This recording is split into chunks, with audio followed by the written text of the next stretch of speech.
Pernyataan mantan Sekjen PKB Lukman Edy berbuntut pada pelaporan Bareskrim oleh elit PKB dan kini diikuti oleh pengurus PKB daerah. Di sisi lain, Ketua Umum PKB Gus Imin dilaporkan ke MKD DPR karena mengajak istri ikut dalam tim wasaji. Lalu benarkah kisru PBNU PKB kini kian rumit dan berujung saling lapor?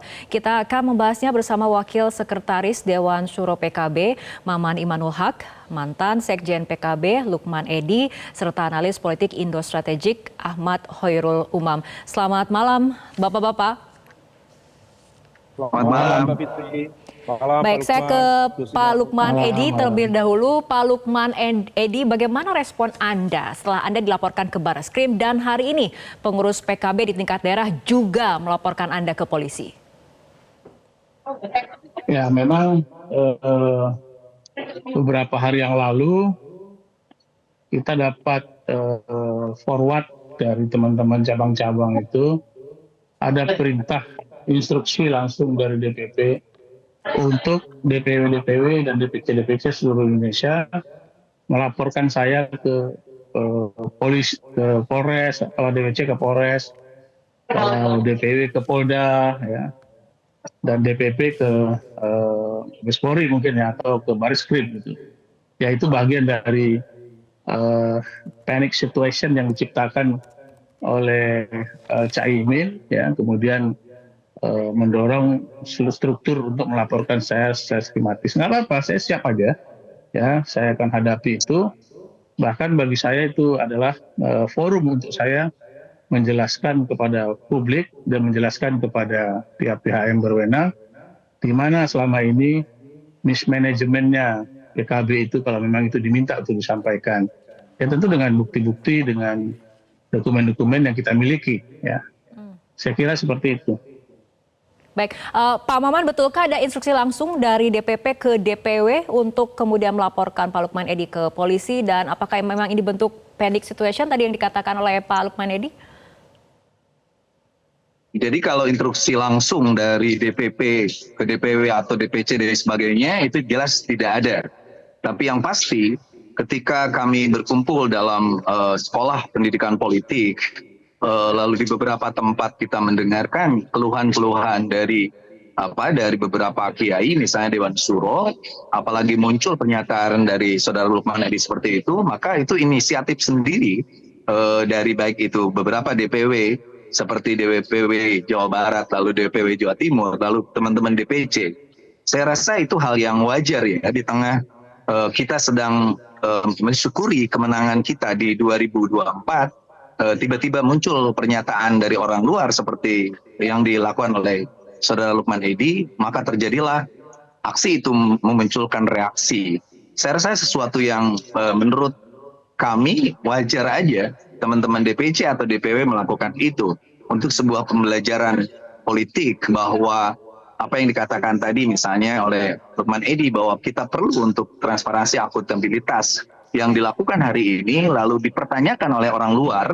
Nah, itu adalah kesempatan kita juga menjelaskan kepada publik bahwa PKB dengan kemenangan di 2024 dan menata manajemen yang lebih terbuka dan akuntabel, itu saatnya untuk kita lebih terbuka kepada publik, dan pernyataan yang dinyatakan oleh Lukman Edy tentu bagi kami adalah sesuatu yang melakukan pembicaraan dari orang luar terhadap persoalan dari dalam yang sebenarnya itu salah sama sekali. Oke, kita kembali ke Pak Lukman Edy. Kalau instruksi itu beredar kok di sosial media, ya, itu faktual, itu nggak bisa dibantah. Instruksi secara sistematis ke DPD DPC. Bisa diperlihatkan suratnya, lalu rapatnya kapan dan lain sebagainya, itu penting dibuka juga. Kalau ya, betul ada. Ya, netizen sudah baca semua lah itu. Sudah beredar masif. Oke, Pak Lukman Edy salah satunya kemudian Ketua DPP PKB Cucun Ahmad Samsuriza juga menyayangkan langkah Anda yang soal cawe-cawe mengevaluasi dapur internal PKB, padahal Anda ini kan bukan lagi bagian dari PKB. Saya tidak pernah dipecat dari anggota PKB sampai dengan hari ini, ya. Omongannya Jazil bahwa saya 10 tahun yang lalu sudah tidak di PKB, itu menurut saya lupa ingatan itu. Karena di 2014-2019 saya itu masih ketua DPP PKB, ya. 2014 sampai 2019 saya masih pimpinan di Komisi 2 DPR RI, ya. Nah, kebetulan tahun 2019 saya tidak nyalek, ya. Saya tidak nyalek karena saya memang ditugaskan di badan usaha milik negara yang tidak boleh merangkap secara langsung dengan pengurus partai. Tapi keanggotaan partai saya tidak pernah saya cabut, tidak pernah pindah partai. Jadi dari mana kok teman-teman DPP PKB ini menyatakan saya orang luar? Saya ini ordal, saya ini orang dalam. Ya. Jadi Anda merasa masih bagian dari PKB dan berhak untuk melakukan evaluasi seperti itu, Pak Lukman Edi? Nah, itu menurut saya sudut pandang yang sempit dari teman-teman DPP hari ini, ya, menganggap bahwa publik itu tidak boleh melakukan kritikan terhadap partai politik, ya. Itu publik secara umum, ya. Belum lagi misalnya saya tidak sebagai pengurus, tapi saya tetap sebagai konstituen PKB. Baik. Sebagai konstituen PKB, sebagai anggota PKB, dan itu ada kartu anggotanya, berhak untuk melakukan kritik sekeras apapun. Dan kebetulan hari ini saya melakukan kritikan keras terhadap kepemimpinan Caimin di PKB. Okay. Termasuk soal keberhasilan di pemilu 2024, ya, yang sekarang digadang-gadangkan oleh teman-teman PKB. Ya, menurut saya tidak ada yang luar biasa dari prestasi pemilu 2024. Ingat, 3 kali pemilu PKB itu mentargetkan 100 kursi dan sampai dengan sekarang tidak pernah tercapai 100 kursi DPR RI. Baik, karena Pak begini, pola komunikasinya dibuat buruk seperti sekarang, sehingga kemudian tidak menimbulkan semangat bersama. Oke, hanya orang-orang terbatas eksklusif saja yang kemudian merasa sebagai pemilik PKB. Baik, Kang Maman, tanggapannya? Ya, kami tetap meyakini bahwa prestasi yang dicapai oleh kami di 2024 dan di tahun sebelumnya itu terus mengalami kenaikan. Maka ketika ada orang yang justru di saat kami hari ini mengevaluasi kemenangan ini untuk ditingkatkan kemenangannya di 2029, tiba-tiba mempertanyakan sesuatu yang sebenarnya itu tidak terjadi.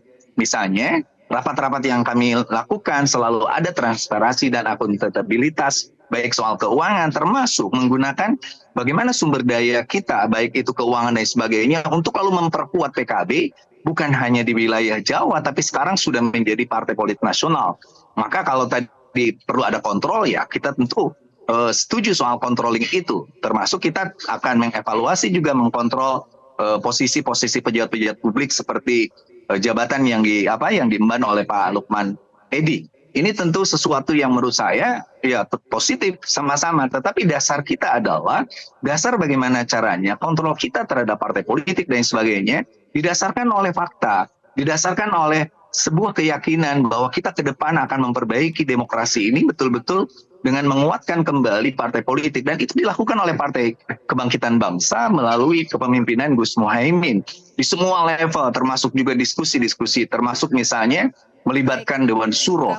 Pada Rakernas kemarin kita betul-betul meyakini kembali bahwa peran-peran keulamaan itu artinya kepedulian. Maka masukan-masukan dari Dewan Suro soal kepedulian umat, baik itu pendidikan, baik itu pesantren dan lain sebagainya, menjadi komitmen dari Partai Kebangkitan Bangsa.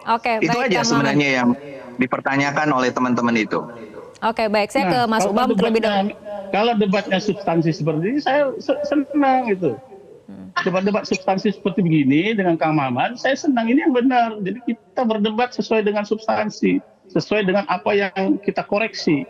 Nah, kalau kemudian debat internal substansi tentang mismanagement, tentang manajemen partai ke depan, kemudian dilaporkan polisi, ini apa namanya gitu? Ini saya kira sudah tidak out of context lah ini ya. Kemudian lebih terkesan sebagai anti kritik ini Caimin. Ketika kepemimpinannya dikritik, lantas kemudian ngamuk, lapor kepada polisi dan lain sebagainya. Saya kira ini kontraproduktif untuk pengembangan PKB di masa yang akan datang. Oke, saya akan ke Mas Umam untuk kemudian menilai bagaimana situasi babak baru konflik PKB PBNU ini dengan kemudian menjadi saling lapor, Mas Umam. Mbak Fitri, di level ini saya mencoba untuk menarik garis ya, ada baiknya untuk tidak meletakkan dua basis berbeda. Karena bagaimanapun juga di satu sisi memang betul PKB dan PBNU, tetapi kalau misal kita cermati lebih detail, rasanya ini adalah bagian dari ego yang ada yang tersentil, ada yang merasa tidak diorangkan, yang kemudian terinstitusionalisasi seolah kemudian antara PKB dan PBNU.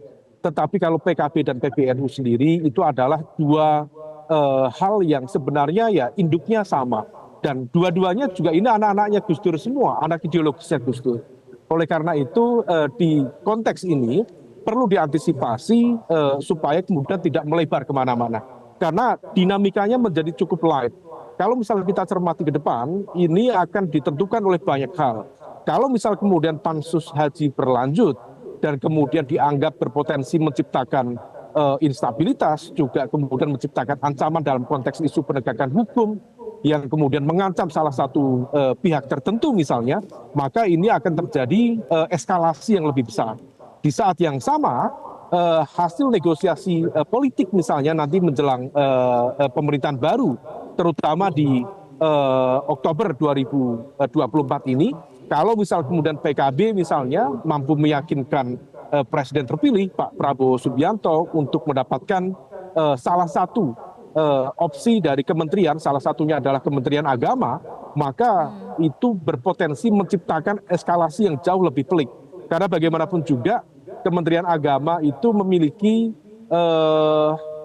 struktur yang cukup masif sampai di tingkat daerah, di level provinsi, di level kabupaten, dan hampir semua itu beririsan dengan kepengurusan di PWNU atau PCNU. Nah, kalau misal kemudian ini terjadi, upaya untuk mengevaluasi misalnya dari PBNU kepada PKB, itu kemudian juga bisa berbalik menjadi upaya gerakan politik untuk mendelegitimasi kepemimpinan di PBNU dengan operasi politik melalui instrumentalisasi Kementerian Agama. Nah, kita tidak ingin situasi ini terus berkembang, maka kemudian ada baiknya semua pihak untuk menahan diri. Adapun kritik, saran, masukan ada baiknya dilakukan tabayun. Yang menjadi problem per hari ini, hemat saya, ada satu faktor yang seharusnya itu bisa menengahi, bisa menjadi bagian dari arbitrase pihak ketiga untuk menjembatani komunikasi, melakukan tabayun, dan lain sebagainya. Tetapi problemnya hal itu sulit terjadi.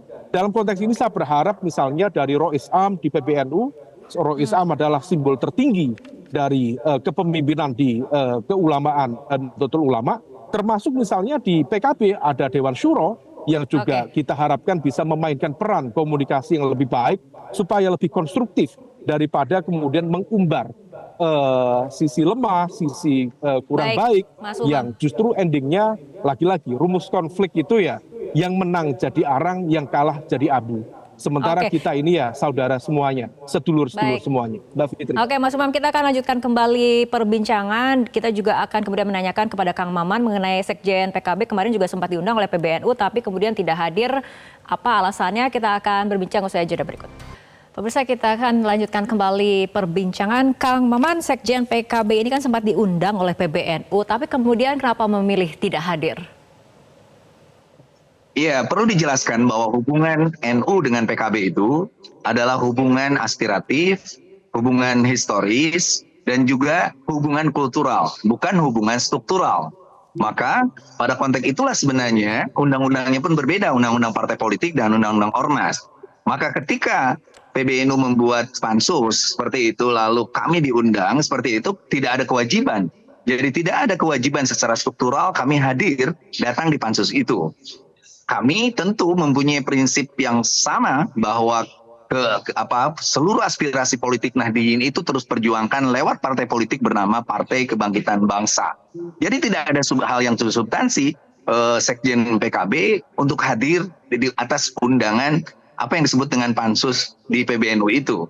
Sehingga hal-hal yang itu. Dan itu pula yang sebenarnya membuat kami justru aja kenapa beberapa teman itu marah kepada Pak Lukman Edy itu, karena beliau adalah mantan dari Sekjen, beliau pun jadi menteri dari PKB dan lain sebagainya. Sehingga di mata kami Kenapa tidak bicara di dalam kalau menemukan itu? Padahal kami di dalam sendiri tidak menemukan itu. Betapa prestasi yang hari ini didapatkan itu lewat konsolidasi, lewat perjuangan, dan lain sebagainya. Bandingkan dengan partai-partai yang lain yang memiliki resources lebih tinggi tetapi tidak memperoleh perolehan suara dan kursi yang signifikan seperti yang diperoleh oleh Partai Kebangkitan Bangsa dengan 16.115.000 suara itu. Nah itulah sebenarnya atas ketidakhadiran Pak Sekjen itu kami mempunyai sebuah landasan yang jelas bahwa kami tidak perlu datang di undangan pansus yang dibikin oleh PBNU itu. Kalau kami diundang yang seperti dianjurkan oleh Mas Umam tadi, bahwa kami punya yang namanya trilogi silaturahim. Tapi silaturahmi itu harus membentuk silatul fikri. Ada ide, ada gagasan, ada pikiran ke depan. Bagaimana caranya agar partai politik yang dilahirkan di NU ini besar, lebih kuat, lebih memberikan nilai kemaslahatan yang kuat. Setelah itu baru ada saya akan ke Pak Lukman Edi terlebih dahulu. Pak Lukman Edi, apakah menurut Anda PBNU perlu sampai sejauh ini mengambil langkah untuk mengurusi PKB? Ya, tadi sudah disampaikan oleh Kiai Maman ya, hubungan antara PBNU dengan PKB. Ada hubungan historis, ada hubungan ideologis, dan tapi ada satu yang dilupakan sebenarnya. Ini kalau perspektif kita adalah perspektif Undang-Undang Nomor 2 Tahun 2011 soal partai politik. Jangan lupa, saya termasuk yang membentuk undang-undang ini. Pasal 34A, B, C, D, ya, bahwa ada hubungan yang erat antara partai politik dengan konstituennya. Konstituen itu boleh melakukan permintaan mengkoreksi ya jalannya partai politik. Ya, konstituen boleh meminta audit laporan keuangan, ya. Baik itu laporan keuangan tentang pemilu misalnya, tentang pilkada misalnya. Nah kebetulan PKB punya sebuah partai politik yang spesifik di mana hampir 100% pemilih PKB itu adalah NU. Maka berdasarkan pasal 34 Undang-Undang Nomor 2 Tahun 2011 ini, yang paling representatif mewakili konstituen PKB adalah PBNU. Maka dengar dong omongannya PBNU, konsultasi dong sama PBNU gitu. Justru jadi, kita mendengarkan PBNU, Mas Lukman. Ketika sebelum Pilpres. Perbedaan PKB dengan partai-partai lain di situ, Mbak, ya. Perbedaan PKB. Bahkan PAN juga seperti itu. Karena ada representasi dari konstituennya melalui PBNU kalau PKB, ya, PP Muhammadiyah kalau PAN, karena PBNU ini mendirikan secara resmi, secara formal PKB itu. Oleh sebab itu, jadi ada yang dilupakan memang ini oleh DPP PKB ini berkenan dengan tafsir Undang-Undang Nomor 2 Tahun 2011. Seakan-akan memutus hubungan yang erat antara PBNU. Justru kami tidak melupakan itu. Yang justru kami pertanyakan kan. Yang kami pertanyakan, PBNU itu di awal-awal Pilpres bilang bahwa tidak ada tuh satu partai politik pun yang ini dengan PBNU. Kita disuruh mandiri sendiri dan lain sebagainya. Nah, maka dengan itu kita jelaskan bahwa ini loh sikap kemandirian PKB untuk lalu tidak tergantung kepada PBNU, walaupun dukungan Nahdien itu besar, terbukti dengan 16 juta yang kami peroleh. Maka ketika dukungan kemenangan itu ada di tangan, seharusnya terima kasih dong PBNU, bukannya malah atas beberapa oknum itu mempertanyakan itu. Kan berkali-kali misalnya PBNU itu punya 100 jutaan, lalu kalau 1 juta dukung seperti itu. PBNU dari dulu sikapnya seperti itu. Ketika Pak Hasyim Muzadi almarhum sebagai Ketua Umum PBNU menghadapi pemilu ngomong yang sama, bahwa NU itu ada di mana-mana, NU itu ada di semua partai. Tetapi secara sistematis Pak Kiai Hasyim Muzadi juga ikut mengkampanyekan anak-anak NU yang menjadi caleg di PKB. Pak Kiai Said juga demikian. Pak Kiai Said ketika menjadi Ketua Umum PBNU ngomong yang sama, bahwa NU ada di mana-mana, ada di PDIP, ada di Golkar. Tapi kemudian secara sembunyi-sembunyi sistematis juga mengkampanyekan anak-anak NU. Sama, Gus Yahya juga sedemikian. Ya, untuk bangsa, untuk publik dinyatakan NU itu ada di mana-mana. tapi Baik, Pak Lukman Edi, saya akan ke secara Mas Umam. sistematis juga membantu anak-anak NU untuk menjadi caleg-caleg terpilih. Saya Oke. kira nggak bisa. Yang Baik. disesalkan oleh kita ya, oleh Baik, kita Pak ya. Itu Lukman tetap Edi. NU, tapi PBNU yang sekarang itu betul-betul jauh elit-elit dari apa yang PKB, kita harapkan. omongan elit PKB hari ini yang itu sangat kasar kepada PBNU. Itu yang kita sesalkan. Kenapa kok komunikasinya seperti ini? Padahal ini kan ibu kita, bapak kita yang melahirkan kita. Baik, Pak Apa Lukman nggak Edi, bisa Kang Maman. komunikasi yang baik, yang beradab Oke. kira-kira seperti Baik, itu? saya akan ke Mas Umam. Mas Umam melihat kemudian argumentasi belakangan ini, perang narasi, saling lapor. Bagaimana kemudian ujung ataupun akhir dari perseteruan antara PKB dan PBNU ini? Ya, ujung dari perjalanan ini memang tidak mudah, unpredictable. Dan ada faktor di luar yang kemudian berpotensi kemudian mempengaruhi eskalasi dan juga dinamika dari konflik, let's say kalau misalnya itu dikatakan konflik, dari semua ini. Karena bagaimanapun juga, kalau misal memang ini sifatnya genuine dari internal, maka diharapkan ada proses tadi, silatul fikr kalau misal dalam bahasanya Kiai Maman, atau let's say tabayun secara umum. Meskipun ini adalah pertarungan ego sebenarnya yang kemudian terinstitusionalisasi seolah-olah kemudian terbentur dua institusi berbeda, dua institusi besar dengan marwah besar, yaitu PKB dan PBNU. Tetapi kalau misal kemudian ada pihak-pihak yang mencoba menunggangi misalnya sebagai bagian dari riak-riak politik dari Pilpres 2024 yang lalu, yang mana barangkali ada yang merasa tidak nyaman, merasa tersinggung dengan manuver-manuver misal dari PKB yang kemarin membuat keputusan secara cepat untuk membentuk aliansi poros baru, misalnya Anies Muhaimin, yang tampaknya juga menyisakan sejumlah komunikasi yang belum selesai. Nah, kalau misal kemudian situasi itu ternyata ada yang memainkan, yang mencoba untuk kemudian ya, dan dikonfirmasi sejumlah informasi spekulatif mengatakan ada penguasa yang sempat mengundang atau memanggil salah seorang mantan sekjen di PKB untuk ya dalam konteks ini bagaimana dalam konteks tanda kutip menertibkan PKB. Saya tidak tahu terjemahannya seperti apa dan rasanya menjadi cukup sensitif. Kalau misal kemudian situasi itu menjadi agak spekulatif, maka eskalasinya menjadi sangat-sangat menjadi sangat menakutkan. Dan kalau misal dari sisi regulasi, memang tadi Pak Lukman Edi sudah menyampaikan ada celah dalam konteks ini di Undang-Undang Partai Politik. Tetapi itu sifatnya adalah interpretasi atas bagaimana pengejawantahan dari konteks konstituen sebuah partai politik.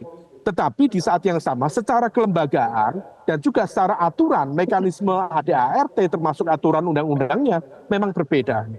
Sehingga kalau misal bicara dari sisi regulasi, rasanya kecil kemungkinan bisa dicarikan celah. Tetapi sekali lagi ini bukan soal regulasi, ini adalah pertarungan politik dan everything is constructed by politics. Dan dalam konteks pertarungan politik semuanya menjadi mungkin.